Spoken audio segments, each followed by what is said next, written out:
Assalamualaikum warahmatullahi wabarakatuh. Semoga teman-teman yang sekarang sedang menyaksikan video ini dalam keadaan sehat walafiat, sehat batin dan juga sehat fisik, bahagia selalu dan selalu terhindar dari segala macam penyakit. Di video kali ini kita akan belajar tentang faktor-faktor pendorong interaksi sosial. Nah, kita kan tahu bahwa manusia adalah makhluk individu dan juga makhluk sosial. Maksudnya bagaimana? Manusia sebagai makhluk individu itu berarti manusia sebagai unit terkecil di masyarakat. Selain itu, manusia juga sebagai makhluk otonom yang berdiri sendiri.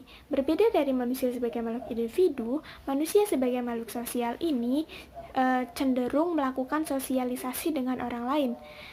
Manusia tidak bisa hidup sendiri, saling bergantung satu sama lain. Kenapa seperti itu? Karena manusia punya kebutuhan-kebutuhan yang harus ia penuhi untuk bertahan hidup.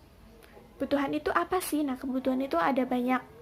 Nah, yang mendasarnya itu seperti pemenuhan kebutuhan akan sandang, pangan, dan papan. Nah, dalam pemenuhan kebutuhan tersebut, manusia tidak bisa melakukannya sendiri. Misalnya bagaimana ketika kita menggunakan baju, kita butuh orang yang memproduksi bahan.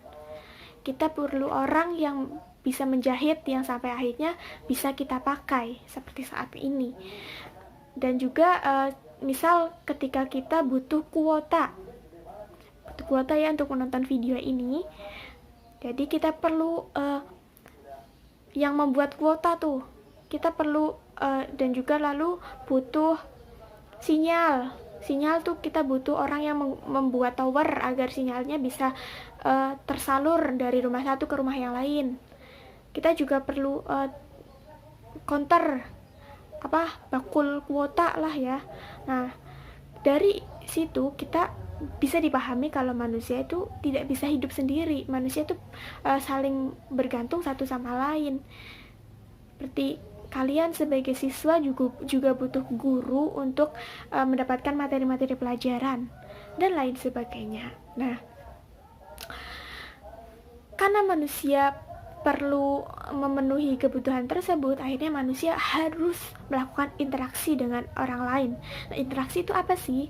Interaksi itu adalah hubungan timbal balik antara individu dengan kelompok, individu dengan individu, maupun kelompok dengan kelompok.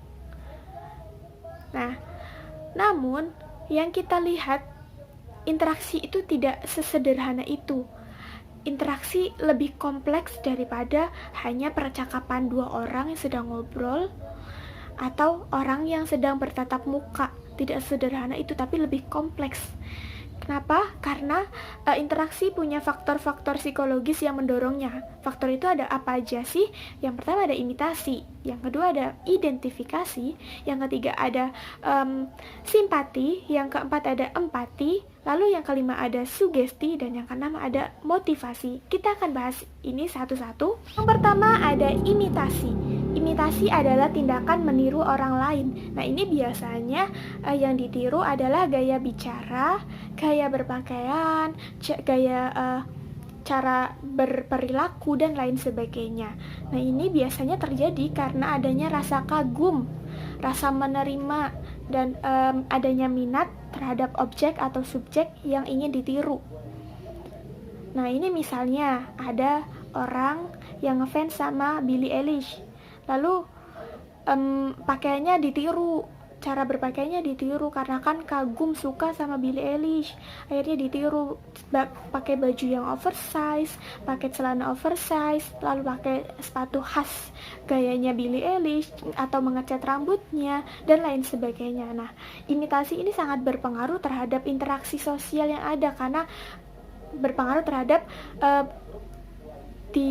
diikutinya atau diterapkannya nilai dan norma yang ada di masyarakat. Ini imitasi bisa berdampak baik maupun buruk.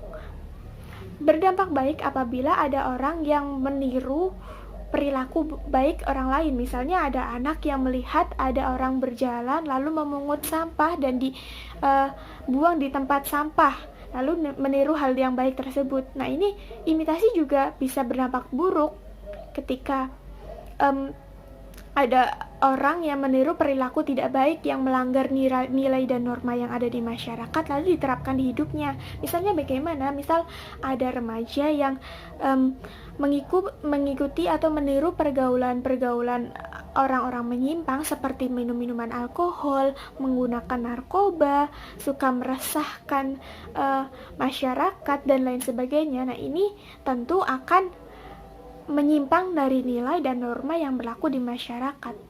Ini mengapa imitasi juga berpengaruh terhadap interaksi yang ada di masyarakat. Lalu yang kedua ada identifikasi. Ini mirip dengan imitasi karena prosesnya itu meniru. Identifikasi itu kecenderungan atau keinginan seseorang untuk menjadi sama dengan pihak lain, tapi ini secara keseluruhan. Kalau imitasi tadi hanya misal model rambut atau pakaiannya, nah ini secara keseluruhan nih. Kalau identifikasi misalnya seperti apa? Misalnya ada orang yang ngefans sama Rhoma Irama, terus diikuti semua yang ada di diri Rhoma Irama, mulai dari gaya rambut, pakaian, cara berbicara, cara menyanyi, bahkan sampai ke prinsip hidupnya ia ikuti. Karena orang tersebut ingin menjadi sama dengan orang yang dikaguminya. Imitasi ini bersifat lebih mendalam daripada imitasi. Identifikasi ini lebih mendalam daripada imitasi. Dapat dibedakan ya antara imitasi dan identifikasi. Ini kalau imitasi itu hanya meniru sebagian saja, ibarat seperti itu. Nah, kalau identifikasi itu secara keseluruhan sampai dalam-dalam diikutin. Seperti itu ya. Lalu yang ketiga ada simpati. Simpati itu apa? Nah, simpati itu kondisi ketertarikan kepada orang lain.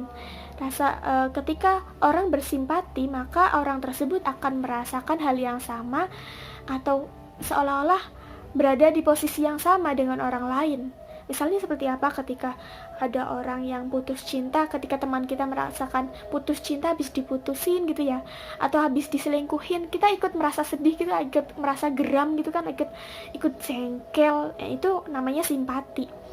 Nah, ini berbeda dengan adanya empati. Ini mirip dengan simpati karena turut merasakan hal yang sama, ikut merasakan kesedihan atau kebahagiaan orang lain, tapi disertai dengan tindakan atau perilaku. Nah, seperti itu.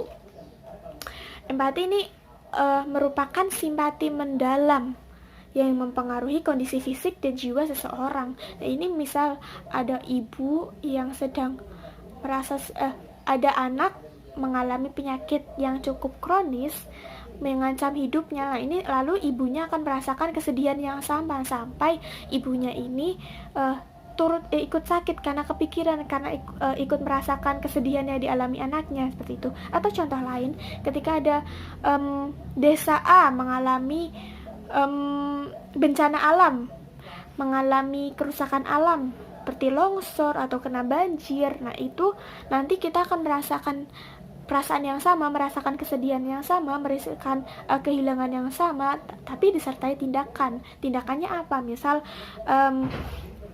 menggalang dana, kita menggalang dana, mengumpulkan uang melalui entah itu transfer via bank atau mengumpulkan dana melalui jualan seperti itu. Nah, nanti uangnya disalurkan ke desa tersebut. Nah, itu dinamakan empati karena disertai dengan perilaku atau tindakan. Nah, ini empati dan simpati bisa dibedakan ya. Nah, empati itu adalah tindak lanjut dari simpati atau simpati yang mendalam. Seperti itu. Lalu yang keempat ada sugesti. Sugesti itu adalah pemberian pengaruh pandangan seseorang kepada orang lain dengan cara tertentu sehingga orang tersebut mengikuti pandangan atau arahan orang yang mempengaruhinya itu tanpa pikir panjang. Jadi kalau sugesti ini tanpa ada rasionalitas, tanpa dipikirkan dahulu. Misalnya, ini kalau ada yang menggunakan TikTok pasti tahu gimana kalau ada iklan di TikTok. Misalnya waktu ada produk pemutih badan, sabun gitu ya. Lalu ada yang mengiklankan di situ. Ini loh sabunnya bisa bisa mutihin badan, bisa mutihin kulit secara permanen gitu. Nah, itu mempengaruhi penontonnya tanpa pikir panjang. Seperti itu kan, akhirnya penontonnya pada beli berbondong-bondong untuk memutihkan badan gitu. Nah itu bisa dikatakan sebagai sugesti. Nah ini karena kemajuan teknologi seperti sekarang, karena media sosial cepet banget informasi yang dapat diakses sama orang, akhirnya ini bisa terjadi sugesti massal tanpa ada rasionalitas di dalamnya. Jadi orang yang tersugesti itu akhirnya terpengaruh tanpa pikir panjang, melakukan hal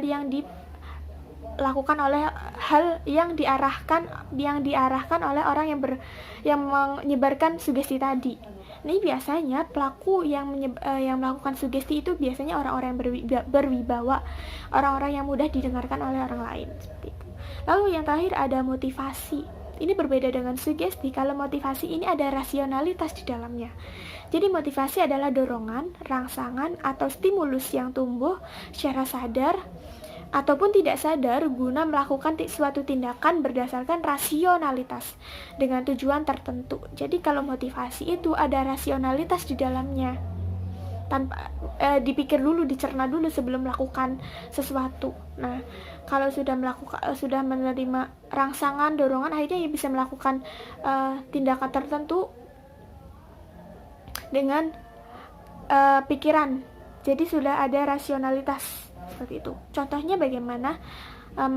Contohnya misal ada orang begini dulu. Motivasi itu ada dua. Yang pertama intrinsik, yang kedua ada ekstrinsik. Kalau motivasi intrinsik itu adalah motivasi yang muncul dari dirinya sendiri, pure dari dalam. Misalnya bagaimana ketika kita sekarang belajar sosiologi nih lah, belajar. Terus akhirnya tahu kalau fenomena-fenomena yang ada di sekitar kita, yang ada di masyarakat sekitar kita itu kita pelajari juga di sosiologi. Terus mikir, oh iya ya, ini kemarin aku belajar tentang ini, kok ini juga terjadi ya, seperti itu. Misal ada fenomena tentang desas-desus orang ngerumpi di depan rumah, nah itu bisa dikatakan desas-desus, seperti itu ya, di sosiologi ada. Nah karena mikir seperti itu karena akhirnya kalian mikir, aku mau belajar lebih tentang sosiologi agar aku bisa tahu kondisi masyarakat, agar aku tahu fenomena-fenomena apa yang terjadi di masyarakat. Terus nanti dikaitkan dengan sosiologi, itu menjadi hal yang menyenangkan buat kamu. Nah itu menjadi motivasi besar buat kamu untuk belajar lebih tentang sosiologi. Itu bisa dikatakan sebagai contoh motivasi intrinsik. Lalu motivasi ekstrinsik itu apa sih gitu? Nah kalau intrinsik itu dari dalam diri, kalau ekstrinsik itu motivasi yang muncul karena pengaruh dari orang lain atau dari pihak luar. Misalnya ketika kita nonton videonya Jerome Pauline, terus kita mikir, kok bisa ya orang kuliah di luar negeri gitu, kok bisa ya orang pintar seperti ini. Terus dari kata-kata yang dikeluarkan oleh Jerome Pauline kan biasanya menyebutkan tips-tips agar bisa sekolah di luar negeri seperti itu kan. Nah itu dari kata-kata yang dikatakan oleh Jerome Pauline akhirnya memotivasi kalian agar belajar lebih giat, agar berdoa lebih sering, agar nantinya bisa mengikuti jejaknya sekolah di luar negeri atau berprestasi di bidang yang kamu suka, seperti itu. Jadi itu bisa motivasi itu muncul dari orang lain atau pihak lain, seperti itu ya. Nah ini diharapkan kalian bisa mengerti perbedaan-perbedaan di antara keenam ini. Oke, kali ini materi sudah selesai sampai ke motivasi. Jadi faktor-faktor pendorong interaksi sosial itu ada 6, yaitu imitasi, identifikasi, ada simpati, empati, sugesti, dan juga motivasi ya. Semoga kali ini pembelajarannya bisa mengena di kalian dan bisa diserap dengan baik. Kalau begitu, sampai bertemu di pertemuan selanjutnya. Bye-bye. Wassalamualaikum warahmatullahi wabarakatuh.